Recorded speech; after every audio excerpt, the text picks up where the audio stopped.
The Assam anthem is here. It's your boy Abhishek.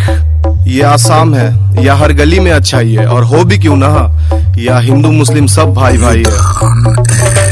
Assam को कहते हैं स्टेट ऑफ जॉय, हर दिन दिवाली हर दिन एंजॉय। हम लोग तालगाछ का लकड़ी से बैट बनाते हैं, खेलते हैं क्रिकेट और मारते हैं छॉय। बगीचा में जाते हैं, तोड़ते हैं जामुन, बारिश में नहाते लगा के साबुन। छत्ता के ऊपर से गुड्डे उड़ाते हैं, खेलते हैं होली जब आता है फाग। यहाँ होटल में एसी है, घर में है पंखा, लड़की को पसंद है बड़ो बड़ो लंका। गलत मत सोच, झाल बहुत खाती है, झाल लगा कस के तो रसगुल्ला लाती है। लड़की के आगे सब जीरो है भाई, इधर चाय का बगानी हीरो है भाई। ये लोग इसके साथ फोटो खिंचाती है, हम लोग को देखकर भाव का खाती है। आसाम को दुल्हन का जैसा सजाते हैं, बिहू भी हम धूमधाम से मनाते हैं। आता है जब रमजान का महीना, साथ में इफ्तारी पार्टी में खाते। आसाम का यही सच्चाई है भाई, हिंदू मुस्लिम भाई भाई है भाई। অসমত থাকো আমি অসমীয়া भाई, रिप्रेजेंट आसाम, আমি इंडियन है भाई। अरे क्या बोलता भाई, दिस इज आसाम, चाय का बगान इन द आसाम। हम गीता भी पढ़ते, कुरान भी पढ़ते, पूजा के बाद भाषण भी करते, पाप भी करते, दान भी करते। बचपन से ABCD ऐसे हम पढ़ते। A for Alamganj, B for Bongaigaon, C for Chirang, D for Dhubri, E for epic हम हैं भाई, F for Fakirganj, G for Gwalpara.